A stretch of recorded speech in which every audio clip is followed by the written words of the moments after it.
Bonjour à tous, alors que les internets déchirent pour savoir si James Gunn est l'homme providentiel qui va relancer Superman ou s'il fallait restaurer le Snyderverse. Et oui, les fans de Zack Snyder sont toujours aussi mobilisés, on croirait du ni oubli ni pardon sur les réseaux sociaux.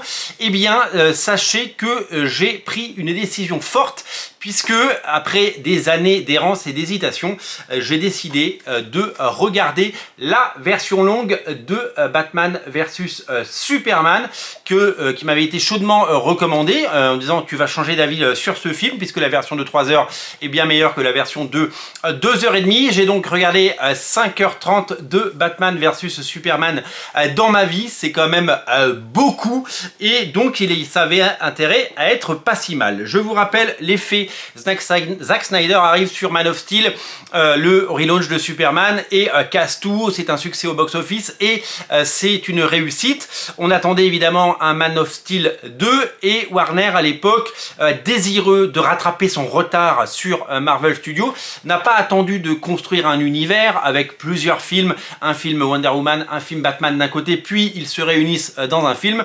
Mais dès leur deuxième film, ils ont proposé de faire la rencontre de ces trois personnages. Donc ça s'appelle Batman versus Superman, mais c'est clairement le prologue de ce qui devait être une Justice League en deux parties, qui finalement n'aura été qu'en une seule partie. Vous connaissez les raisons, et donc les étapes ont été brûlées et pour arriver à cette rencontre, ce qui fait que Ben Affleck n'a jamais eu de film Batman à lui. Il avait proposé un film Batman qui a été refusé, souvenez-vous, il avait même écrit un script, je crois qu'on le trouve sur les internets, c'est aussi une curieuse façon de présenter tous ces personnages, puisque ils ont été mis en avant, et que finalement le Batman de Ben Affleck, il aura fait des apparitions dans à peu près tous les films, mais il n'aura jamais eu de quoi briller tout seul, ce qui est évidemment un regret éternel, et je pense qu'un Batman par Ben Affleck aurait pu faire des étincelles à l'époque.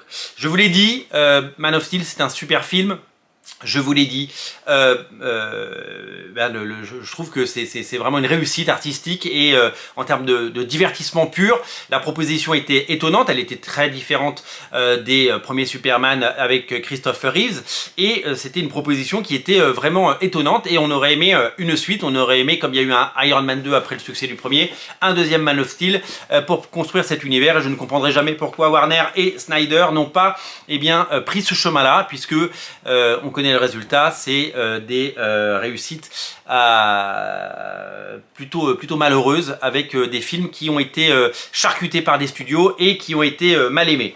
Batman vs Superman, c'est un film qui, dans sa version cinéma, faisait 2h30. Ce n'était pas la version de Zack Snyder, et peut-être un des plus gros défauts de Zack Snyder, c'est de ne pas savoir faire de films courts et impactants. Je ne demande pas que les films fassent 1h30, je demande juste qu'une histoire pourrait et devrait être racontée en 2 heures. Quand on passe les 2 heures, il faut vraiment s'accrocher, et que si la version définitive et si la version de Snyder c'est la version de 3 heures, ça veut dire qu'il a raté son film, parce qu'il aurait dû condenser ça en 2 heures avant de se faire charcuter tout ça par Warner, qui a eu peur de sortir un film de 3 heures et qui donc a sorti une version courte de 2h30, qui d'ailleurs a été un succès au box-office, puisque c'est plus de 800 millions de dollars au box-office, avec un premier week-end à 166 millions, donc on est clairement dans un succès. Ce qui est assez incompréhensible, c'est que suite à ce film, Warner n'ait pas cru dans le projet et n'ait pas insisté pour garder Snyder. On connaît évidemment les problèmes entre Warner et Snyder, et on sait aussi les problèmes personnels que Snyder et son épouse ont connus avec la perte de la belle-fille de Zack Snyder, qui dans des conditions tragiques, et qui a très largement impacté une partie de sa carrière. Donc la version qu'on a vue au cinéma, et que j'ai vue, je ne l'ai pas vue au cinéma moi, je fais partie de ces gens qui ont adoré Man of Steel, mais pour une raison obscure, je ne suis pas allé voir ce Batman vs Superman au cinéma. Je ne sais plus comment je l'ai vu, je crois que je l'ai vu peut-être en Blu-ray ou en DVD. Ce qui est sûr, c'est que j'ai fait l'acquisition il y a 1 an ou 2 de cette version, avec les 2 versions, donc je n'ai revu qu'une seule des 2 versions, faut pas non plus, voilà, j'ai plein d'autres trucs à voir, donc il faut vraiment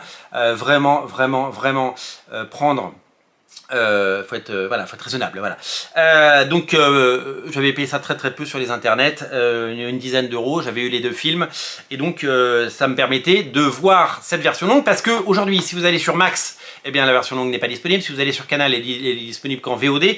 En fait, c'est pas disponible sur les plateformes, c'est assez étonnant, alors que la version de Justice League par Zack Snyder, donc de 4 heures, elle est disponible sur Max. Donc c'est assez incompréhensible de, bien sûr, ne pas avoir ces 2 trucs disponibles pour pouvoir se faire son propre avis. Mais bon, c'est pas moi qui décide, je ne travaille pas chez Max et encore moins chez Warner. Ce Batman vs Superman, donc dans sa version courte, à l'époque, m'avait pas transcendé. Voilà, je n'avais pas trouvé ça fabuleux.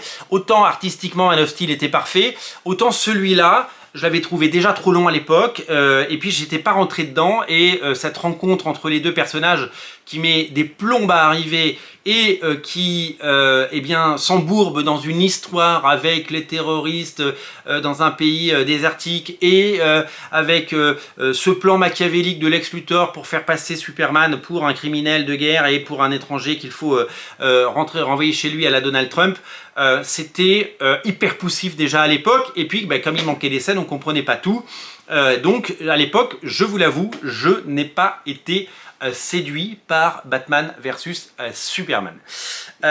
J'ai regardé cette version avec mon fils hier soir, et je dois vous dire que 3 heures, c'est long. 3 heures, c'est très long, surtout quand il ne se passe pas grand chose. Quand un film est épique et quand un film est bien construit, eh bien 3 heures, ça peut passer comme une lettre à la poste. Là, clairement, je l'ai regardé avec un certain enthousiasme, en me disant bon, allez, je vais me faire mon avis, et puis j'ai très envie, et ce sera l'étape d'après, de regarder le Justice League de Zack Snyder, puisque je me suis arrêté à celle de Joss Whedon, et c'est pareil, quand on a vu une première fois un mauvais film, on n'a pas envie d'y retourner pour voir un second film. Surtout que j'ai d'autres exemples.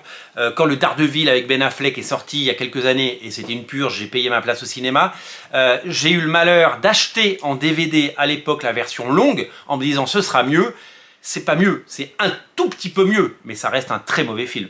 Donc c'est très compliqué de nous faire payer 2 fois pour le même film. Donc évidemment, certains vont me dire que ce n'est pas la faute de Snyder, c'est les décisions de Warner, bien sûr, mais c'est assez incompréhensible, si vous voulez, de se dire on vous sort un film au cinéma, il fait 800 millions, mais en fait c'était pas la bonne version, voyez, regardez, il y a une autre version, 5h30 pour regarder le même film, ou quasiment le même film. Je suis désolé, mais c'est beaucoup trop pour moi. Donc je l'ai regardé sans a priori, en me disant voilà, je lui donne sa chance. Il s'est passé suffisamment de temps entre la première fois que je l'ai vu il y a plusieurs années et aujourd'hui pour me faire un avis neuf avec aujourd'hui mes yeux, et avec, je vous le dis, parce que j'ai revu Man of Steel depuis, et que Man of Steel c'est toujours aussi bien, Man of Steel c'est toujours aussi chouette, et je ne fais pas partie des gens qui défoncent Snyder, et je ne fais pas partie des gens qui le défendent. Il a fait des très bons films, j'ai adoré son Watchmen, j'ai adoré son 300 et j'ai adoré son Man of Steel. Par contre c'est vrai que depuis que il n'a plus soi-disant la pression de Warner et qu'il fait ses propres films chez Netflix, on a vu les limites de son talent entre Army of the Dead, qui était une catastrophe, et son Rebel Moon, qui, aussi bien que dans ses versions courtes que dans ses versions longues, est une purge totale à chaque point de vue. C'est très difficile aujourd'hui de défendre Zack Snyder quand on voit ses films, et d'autres me diront ouais, mais attends, il a fait plein de bons films avant. Je rappelle qu'il a fait Gaoul également, et Sucker Punch, qui sont 2 films absolument insupportable à regarder à tout point de vue. C'est irregardable, c'est très mauvais, et donc finalement il a fait plus de mauvais films que de bons films, Snyder, et voilà, je ne vais pas l'accabler, je dis juste que j'ai adoré Man of Steel, mais qu'il a fait quand même beaucoup de très mauvais films. Donc je l'ai regardé avec un œil neuf, cette version longue, 3 heures, et je dois vous avouer que j'ai trouvé ça très long dans tout son développement. Il se passe 2 heures avant qu'il se passe le moindre chose, c'est beaucoup 2 heures. Vraiment, surtout quand on est chez soi, on aurait tendance à dire bon, je regarderai la suite demain.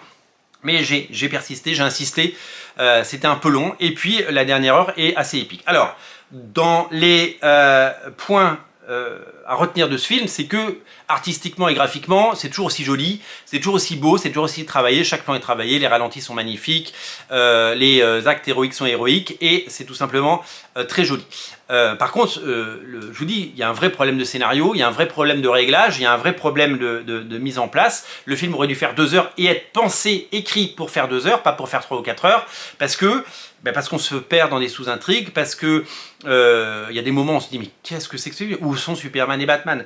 On a vraiment l'impression que ça. En fait, quand on regarde ce film, moi, la plus grosse impression que ce film a pu me faire, c'est que on est clairement dans un film, c'est pas le Batman Superman qu'on voulait. C'est-à-dire qu'on aurait aimé évidemment un Man of Steel 2, et je pense que ça aurait été le chemin qu'il aurait fallu prendre à l'époque. Je pense qu'il aurait fallu un Batman pour introduire le personnage de Bruce Wayne, avec certaines images qu'on voit dans ce film. Hein. Ça aurait pu être exactement les mêmes images sur la disparition des parents, l'enfance de Bruce Wayne, etc. Il fallait rien changer, garder les acteurs, etc. Mais il manque un film entre les deux, c'est une évidence. Il manque au moins un film entre Man of Steel et Batman vs Superman, si ce n'est deux. Et que ce n'est pas... On est un peu déçu parce qu'on aurait aimé une rencontre un petit peu plus épique de Batman et Superman, un petit peu moins bourrine, un peu plus fine, et une rencontre un petit peu plus peut-être lumineuse entre ces deux personnages. Il y a des choses que je n'aime pas du tout dans le film, hein, l'armure de Bruce Wayne qu'il se fabrique pour affronter Superman. Elle est ridicule, on a l'impression qu'il ne peut pas bouger dedans, qu'elle est trop lourde. C'est un peu, évidemment qu'il faut une armure pour affronter Superman, mais je ne la trouve pas forcément très réussie, mais c'est mon humble avis. Et je trouve que c'est pas tout à fait parfait à plusieurs niveaux. C'est pas le film qu'on espérait, c'est pas le film qu'on attendait.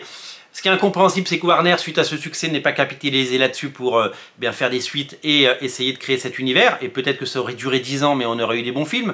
Ça aurait évité des boosts comme Flash ou Wonder Woman 2 ou Blue Beetle ou plein d'autres films comme ça qui ont ou des Shazam ou des Black Adam qui ont été produits soi-disant dans cet univers qui ressemble un peu mais pas tant que ça et qui finalement a fait naître bien des objets non identifiés et qui ont été des énormes bides pour Warner.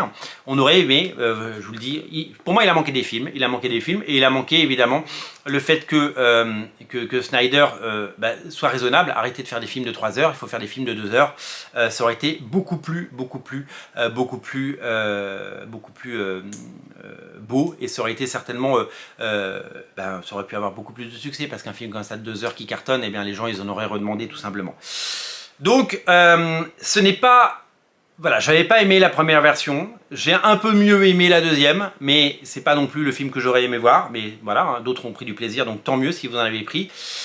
Simplement, je regrette que tout ça n'ait été qu'un énorme gâchis, parce que Warner, on le sait, a fait de la merde, mais Zack Snyder aussi a fait de la merde.